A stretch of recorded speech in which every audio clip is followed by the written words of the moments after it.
शहीन साहब, आज 31 जनवरी है और आप जो डेड लॉक ख़त्म, मतलब डेड लॉक जो दिया था, डेड लाइन 31 जनवरी तक आप इंतज़ार करेंगे। अगर हुकूमत कमीशन नहीं बनाती तो फिर सिविल नाफरमानी की कॉल जो है वो खान साहब ने पहले दे रखी है।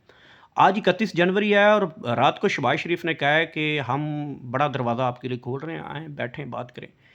आपने चेयरमैन पीटीआई ने रिजेक्ट कर दी उनकी इस ऑफ़र को भी कि हम नहीं बैठना चाहते। हाँ, आप एक कॉल करें या नोटिफ़िकेशन जारी करें तो फिर हम बैठने को तैयार हैं। लेकिन दुरुस्त अगर अगर वो नई नोटिफ़िकेशन करते और मुज़ाकरात या आज शाम 31 जनवरी तक ख़त्म होते हैं, सिविल नाफरमानी की कॉल कंटिन्यूअस अनाउंस कर दी जाएगी या खान साहब खुद करेंगे, या फिर इसके बाद पार्टी का लाहे अमल क्या है फिर?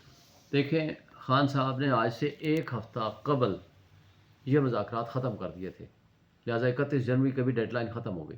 पहले कहा था कि हम 31 जनवरी तक हम देखेंगे, ये अगर कोई किसी रीज़नेबल बात पे आए तो ठीक है, और फिर उन्होंने एक शर्त रखी थी कि आप पहले जुडिशल कमीशन बनाएं ताकि हम मुज़ाकरात को कंटिन्यू करें, लेकिन उन्होंने नहीं किया। एक हफ़्ता कबल ये ख़त्म हो गया, लिहाजा गौहर ने बिल्कुल दुरुस्त बात की है और ये बात खान साहब की बात है। दूसरी बात जो है, ओवरसीज़ से जो रिक्वेस्ट थी वो खान साहब की कभी हमने कॉल ऑफ ही नहीं की थी, ना खान साहब ने कॉल ऑफ की थी, क्योंकि ये फैसला भी उन्हीं का है और उन्होंने कॉल ऑफ लेकिन भी नहीं हुकूमत किया। कहती है हमारे बहुत डॉलर आए हैं इस कॉल ऑफ के यानी बनने जो के बाद। डॉलर आए हैं, जो मुल्क का हाल है वो आपने देख लिया है। तो मैं ये समझता हूँ कि पाकिस्तान के साथ ये जुल्म कर रहे हैं। जन्नत जैसे इस मुल्क को 25 करोड़ आवाम के लिए जहन्नम बना रहे हैं। ये 25 करोड़ आवाम के लिए जीना महाल कर रहे हैं। ये उन लोगों के ऊपर रोज़गार के ज़राए बंद कर रहे हैं। ये उन लोगों के ऊपर बिजली गैस के बिल्स की सूरत में जो बम चला के जिस तरीके से महंगाई के एक तूफ़ान में इनको धकेल रहे हैं, उसका नतीजा आज देख लें। आज कल की रिपोर्ट है, 33% पूरे पाकिस्तान में आपके टेक्सटाइल मिल्स बंद होगी, और सिर्फ पंजाब में कोई 250 के करीब मेरा ख्याल है वो टेक्सटाइल मिल्स बंद होगी। ये इस मुल्क को इस तरीके से चला रहे हैं। ये मुल्क इनके हाथों से चलने वाला नहीं है, ये मुल्क के दुश्मन है। इन लोगों ने टिक टॉकर्स के ऊपर कभी मुल्क नहीं चलते। कभी इस तरीके से मुल्क को चलाने के लिए संजीदगी की ज़रूरत होती है, मुल्क के साथ लॉयल होने की ज़रूरत होती है, उसके लिए अच्छी पॉलिसियाँ बनाने की ज़रूरत होती है, जो कि इनमें ना कैपेसिटी है, ना इनकी नीयत है, ना इनकी विल है, ना इनमें स्किल है कि इस मुल्क को दुरुस्त सिमत में चला सकें। शुएब शहीन साहब, हालिया एक ऑफिशियल कहा जा रहा था गवर्नमेंट ऑफ पाकिस्तान से कि अमेरिका और ट्रंप इंतज़ामिया के कुछ ऑफिशियल लोग आए हैं और पाकिस्तान के लिए बड़ी सरमायाकारी लेके आए हैं। तो हम जैसे नाचीज़ लोगों ने उसकी इन्वेस्टिगेशन की है। भाई, ये अमेरिका के ऑफिशियल लोग कौन हैं? तो पता चला कि अमेरिकी इंतज़ामिया या गवर्नमेंट या फिर ट्रंप इंतज़ाम, बल्कि ट्रंप इंतज़ामिया के और ट्रंप के रिश्तेदार को बना दिया एक को, एक बंदे को, उसमें जो इन्वेस्टर था किसी कंपनी का मालिक निकला बाद में, उसको ट्रंप का बड़ा करीबी रिश्तेदार भी बनाया था हुकूमत ने। देखें, अच्छा सुनिए, तो हम जैसे नाकिस सहाफ़ियों ने जिनके ऊपर पीका भी लगा दिया गया है, पीका नहीं है, बहुत बड़ा टीका है और ये फीका पड़ेगा। और उसके बाद पता चला कि इनका ट्रंप और अमेरिका ऑफिशियल के लोगों के साथ कोई तल्लक नहीं। बाकायदा तौर एम्बेसी, जो यूएस एम्बेसी इन पाकिस्तान है, उन्होंने रिबटल जवाब दिया कि इनका ऑफिशियल नहीं है, और इधर मीडिया के ऊपर बैठा के इन लोगों को कहा गया कि ये देखें जी अमेरिका के साथ हमारे तल्लुकात बढ़े।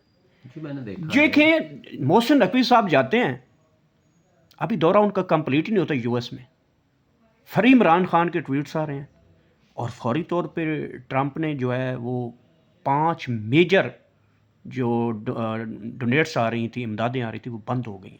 हुकूमत ने, मतलब आप इस कौम के साथ क्या कर रहे हैं कि आम किसी गली महल्ले के बंदे को उठा के उसको वीआईपी प्रोटोकॉल दे के कहें कि ये अमेरिकी ऑफिशियल है। देखें, जब रियासती इदारे, जब रियासतें, जब वज़ीर आज़म लेवल पे, जब हुकूमती लेवल पे इस तरह का पब्लिकली फ्रॉड होने लगेगा, तो मुझे बताएं आपके मुल्क की साख क्या रहेगी। मुल्क की साख तबाह करने के लिए ये हरकतें इनकी काफ़ी हैं। देखें, इस तरह मुल्क नहीं चलते। आप अपनी ऑफिशियल पोजीशन को जिस तरीके से मिसयूज़ कर रहे हैं, झूठ का सहारा ले रहे हैं, आज ये वो ज़माना नहीं है आज से 20 साल पुराना, 30 साल पुराना। आज सोशल मीडिया का ज़माना है, आज ग्लोबल विलेज है। आप एक बात करेंगे, 5 मिनट के अंदर आपको सारा कुछ कटा-चटा खुल जाएगा। आपको मालूम होगा, सबसे पहले बिलावल भुट्टो ने ट्वीट किया कि मुझे ऑफिशियल दौरे की जो है वो آ گئی ہے پھر ٹکٹ، ناشتے کا بھی کہا گیا، پھر ناشتے کا کہا گیا. پتہ نہیں ابھی نکل اس تو خبر گیا کا ہے، میں ابھی نے پتہ نہیں کہاں علی گیا. امین کو روکا، میں نے کہا علی امین صاحب ٹرمپ نے آپ کو کیوں نہیں بلایا، بلاول کو بلایا؟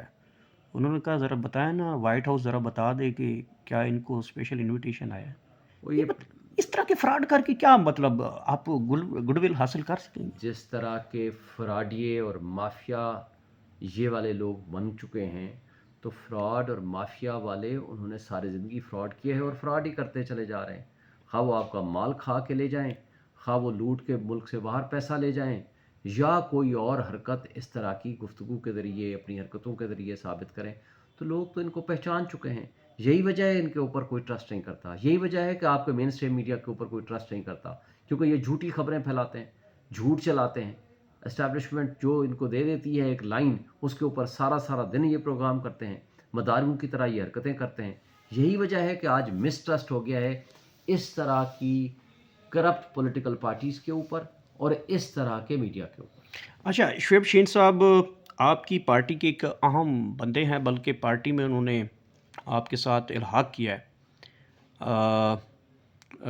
صاحبزادہ حامد رضا صاحب نے. انہوں نے کہا کہ مجھے نہیں پتہ پاکستان تحریک انصاف جو کچھ بولے، میں خان صاحب کو 2 مہینے کے اندر آتے ہوئے باہر دیکھ رہا ہوں. آپ ان کے سینئر کونسل بھی ہیں، خان صاحب کے ساتھ آپ کی محبت بھی ہے، خان صاحب آپ کو بڑے پیار سے بلاتے بھی ہیں، اور باہر آ کے آپ ویسے تھک جاتے ہیں. میں نے یہ نوٹ کیا، جب آپ اڈیالہ سے بوسٹر ملتا ہے پھر آپ بہت زیادہ ایکٹیو ہو جاتے ہیں. خان صاحب آپ کو مطلب بتاتے ہیں، سچ بتائیں کہ خان صاحب کب باہر ہیں؟ یہ بڑی قوم بڑی مایوس ہے. دیکھیں، خان صاحب اپنے جذبے کے ساتھ ہیں، ہمت کے ساتھ بیٹھے ہوئے ہیں. پریڈکشن نہیں دینی، سنیں خبر دینی ہے کہ سنیں کب تک سنیں آپ کو نظر آتا ہے، دیکھیں، کیونکہ آپ کے سینئر کونسل ہیں، ٹھیک ہے، دیکھیں سب سے زیادہ ملاقاتیں خان صاحب کے ساتھ آپ کی ہیں. دیکھیں نا گور صاحب، نہ تو میں نجومی ہوں، نہ ہی میرے پاس کوئی چڑیا ہے، کبوتر نہ تو ہے. ہی کوئی کبوتر شبوتر اس طرح کی ہے. لیکن میں ایک بات جانتا ہوں، ہاں، یہ سسٹم خان صاحب کو ڈاؤن کرتے کرتے اور جیل میں رکھتے رکھتے تباہ و برباد ہو گیا ہے. سسٹم ڈیفالٹ کر کے. اب یہ جو کرپٹ سسٹم ہے یہ اب دھواں مار گیا ہے. اچھا. اب یہ جب دھواں مار گیا ہے تو اس سے چل نہیں رہا. سارے ادارے، سارے عسکری سیاسی ادارے مل کے اس سسٹم کو زبردستی چلانے کی کوشش کر رہے ہیں. اب صرف دیکھنا یہ ہے کہ کتنے دن یہ چلا سکتے ہیں، کتنے ہفتے یہ چلا سکتے ہیں. اس سسٹم کی تباہی تو لکھی جا چکی ہے. اس سسٹم کے اندر اب یہ کیپیسٹی نہیں رہی کہ یہ زبردستی سارے مل کے بھی اس کو چلا سکیں. اس لیے جو صاحبزادہ صاحب نے درست اپنی تئیں بات کی ہے، میں تاریخ تو نہیں دوں گا، لیکن میں یہ ضرور کہوں گا کہ خان صاحب کو زیادہ دیر کے لیے جیل میں رکھنا اب ان کے لیے ممکن نہیں رہا. زیادہ دیر تو کافی ہوگی، کوئی چھوٹی ٹائم میں لیمٹ تو کوئی ہوگی. ٹائم نہیں دے سکتا، لیکن میں یہ ضرور بتا رہا ہوں جو میرا تجزیہ ہے وہ میں نے آپ کو بتا دیا. اچھا